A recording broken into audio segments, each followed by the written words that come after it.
We have a little bit of breaking news here. All right. I love when I don't like it. Multiple people now have former Texas receiver Isaiah Bond has announced that he's signed with the Browns after being no-billed by the Collin County grand jury. That's following his April arrest for sexual assault. That's good.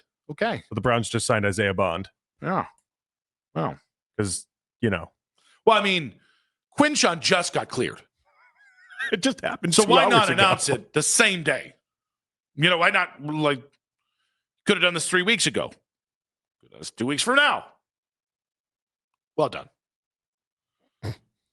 I mean, again, it's the exact same scenario in many ways. Is that it was presented a Collin County grand jury returned a no bill in the sexual assault charge involving Isaiah Bond, meaning no indictment will be issued, and it concludes the criminal proceedings in this matter, which means the NFL proceedings can still take place. That's still a reality for it. So we can get a good 6-game suspension for him too. It's definitely on the table. You know, yes, maybe on the table. Maybe if you went 3-14 in a season where you told everybody you were trying to win a Super Bowl, I'm just thinking out loud here.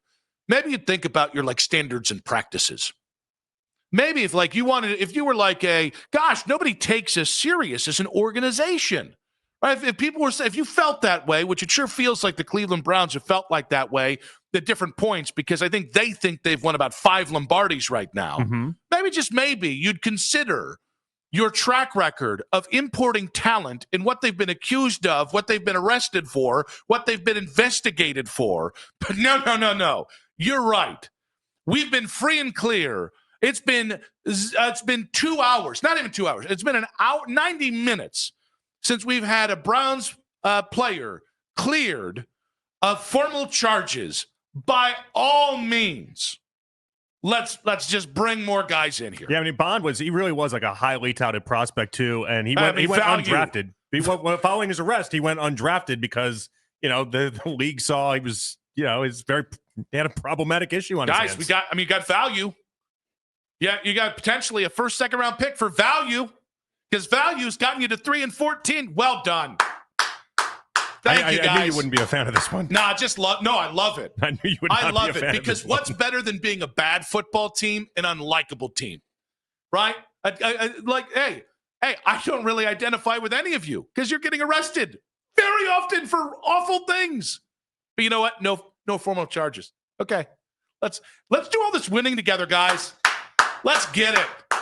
And it's funny because we get the article out, and then legitimately 20 minutes later, after you get the statement from Collin County District Attorney Greg Willis, and 20 minutes later, then the Browns have signed him. They're just are they bored? They didn't even breathe. Are they bored? Was it we haven't had to do an internal investigation for? No, was that what it? And if you're just joining us, 2 of the big talking points today have been that Quinshon Judkins will not face formal charges in Florida for alleged domestic violence.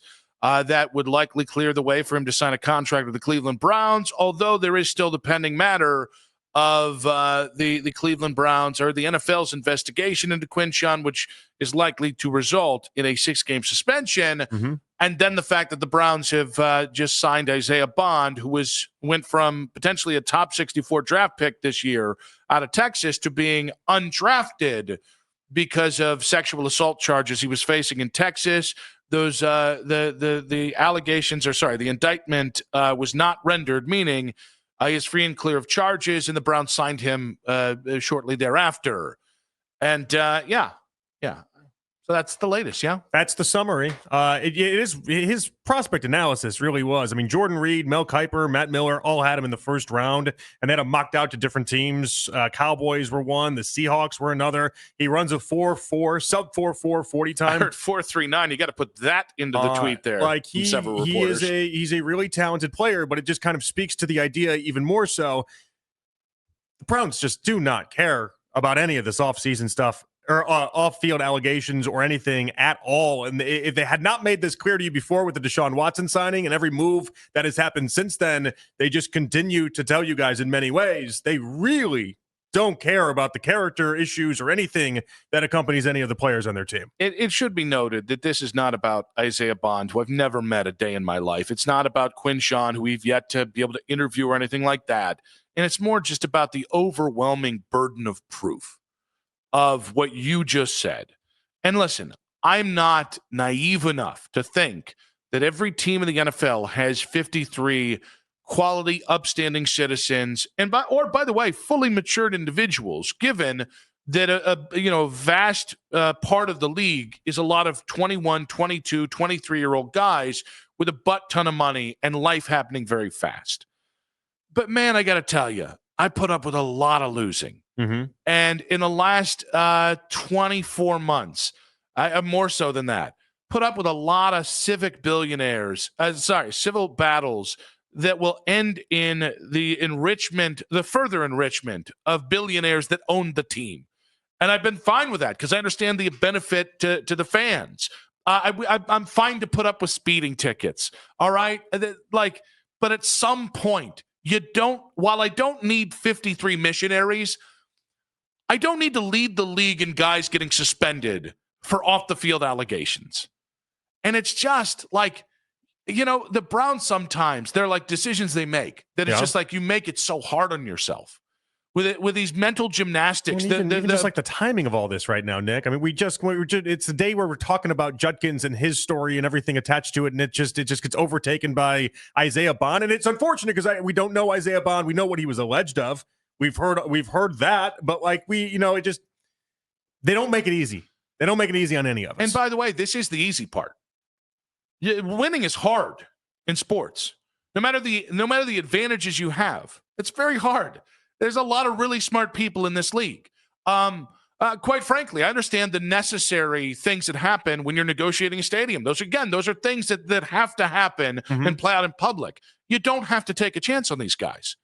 And if I was 5 years into this thing, and you went 3-14 last year, and the crux of it was the players were done supporting a quarterback whose on-field play did not live up to the off-field issues. And they were worn out from drama and crap and being talked about as an organization as if they're all very problematic individuals. If I really had just hit the dumper, as it were, I might think about something like maybe culture, in our case, isn't just about wins and losses.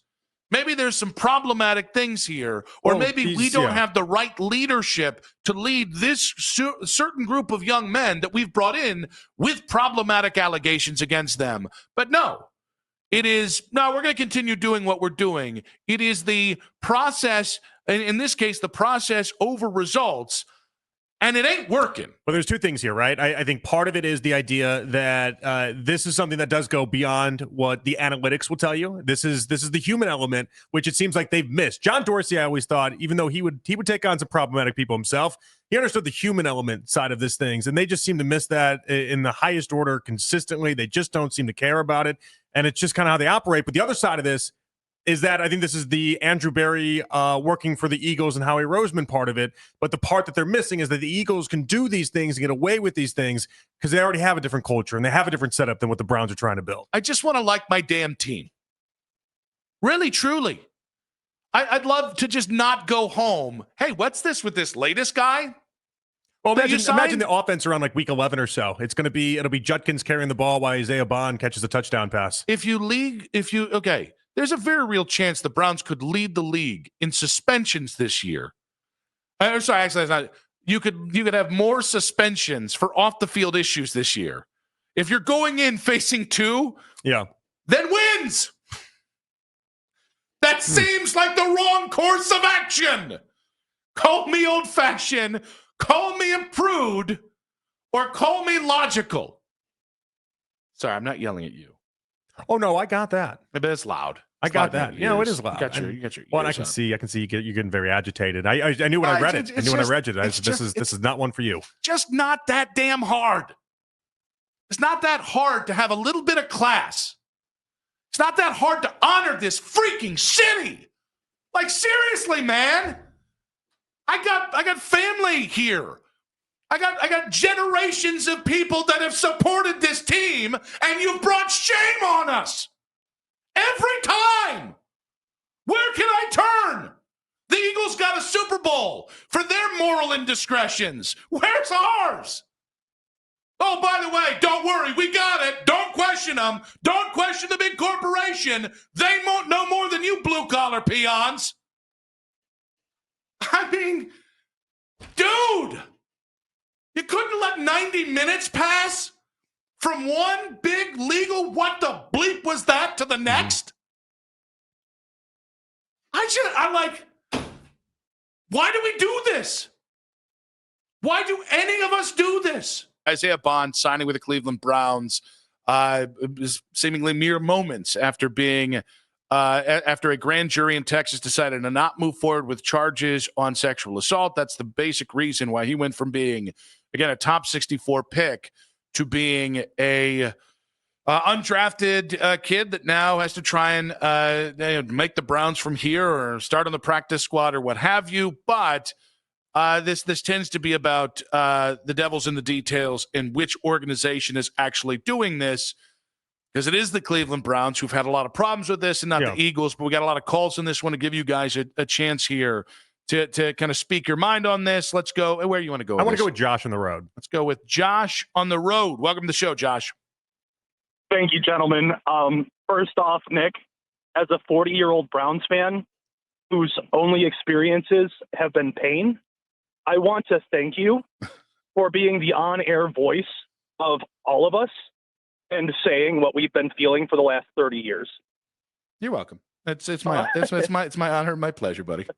So I never thought that I'd be listening to the radio and get a free therapy session while we're at it.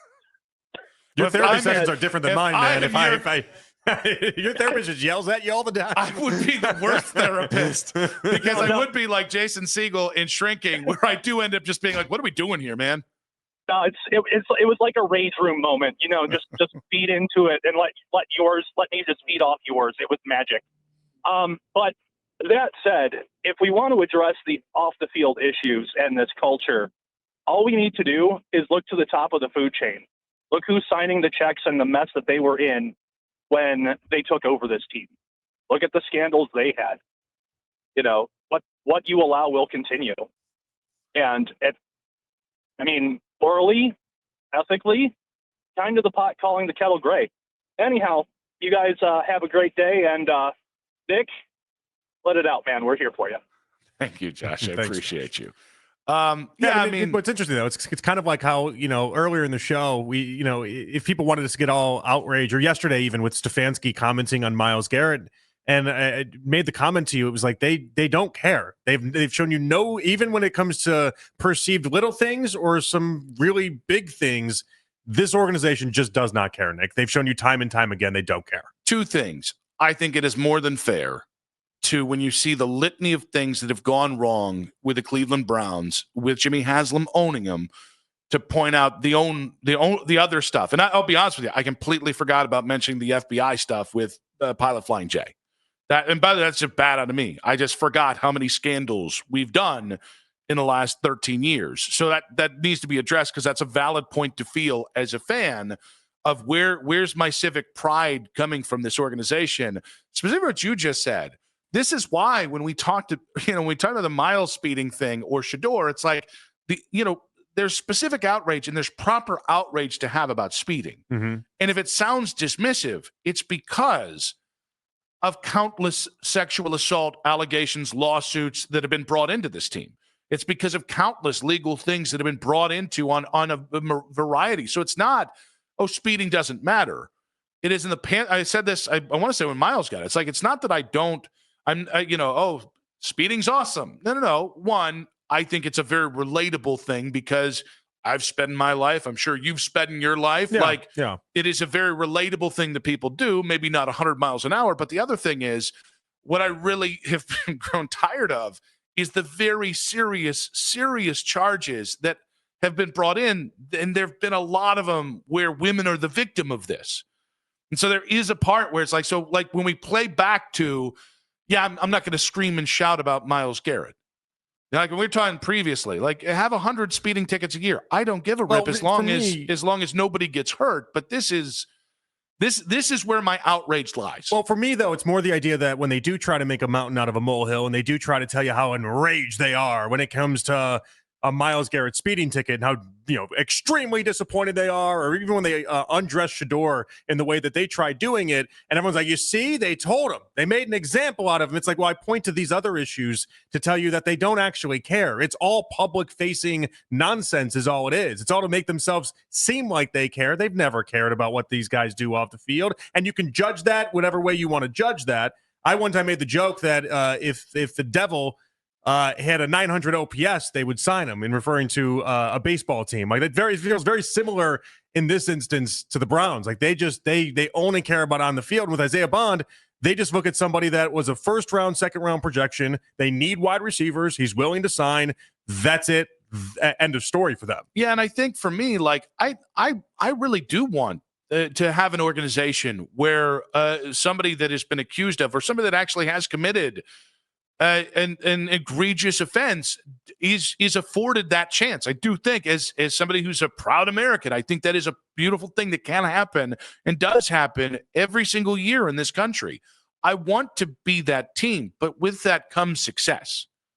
And what I mean by that is, if you've got a team full of rock solid leaders, and there is truly a culture of accountability, then you're helping someone, giving them that second chance. And you give them that second chance because success does breed confidence for people who have made missteps or mistakes or been accused of things previously. That's not who you are. That's not who you've been. Every time you brought one of these guys in, like Perrion Winfrey, it didn't work out. Deshaun, obviously from the football perspective, but yeah, that hasn't worked out. Kareem worked out, but it's so few and far between with the examples. I mean, that was not to give Freddie Kitchens a whole hell of a lot of credit. Who started that process? It was John Dorsey, and it was Freddie Kitchens. No disagreement there. I'm trying to. I was doing under the Haslam umbrella though. Okay. And Haslam was the one that, remember, publicly came out and was stamped down the idea that he gave that whole second chance speech essentially, which kind of reminded me of what you were just doing right there. And I do believe in second chances as well. I don't want to rob people of that. I think the misstep for the Browns today is that it came within hours of discussing what's going on with Quinshon Judkins. Like, you couldn't even let us breathe with the idea that maybe, just maybe, there was some sense of change. And specific to, so the timing is also, so not just the timing you mentioned. That I don't know how good they're going to be this year. I hope I'm wrong. Well, this is where the desperate side of things do come out. They've always acted this way, so I can't say they're acting out of character.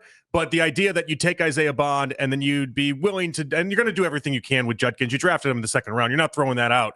But with Isaiah Bond in particular, that smells of a team that is trying to get as many wins as they can this year and knows they have to build something to be able to sell not only ownership, but also the fan base. The bare minimum this year is I just want to really like who, and there are guys I like. So when I'm painting a wide brush here, there are a lot of guys that, Wyatt Teller, I do think the kid Shedeur, I think is just a gem of a kid. Yeah. I don't know what he's going to be as a football player, but I love his energy. I love his vibe. I love the energy he brings, not just to the field, but to the fans and stuff. Mm-hmm. I think Dylan Gabriel seems like a great kid. Do not believe in him as a football player, but man, I hope I'm wrong by, he just seems like a great kid with a great head on his shoulders. They have a lot of guys on this roster. Oh, Joe Bitonio is fantastic. There's all sorts of guys. We could do a segment on how many good guys, but you're cheapening them when you're doing this stuff, and you're doing this stuff coming off what has been the biggest disappointment and the biggest failure of the Deshaun thing and the whole thing this year. I mean, I remember, what was this offseason about?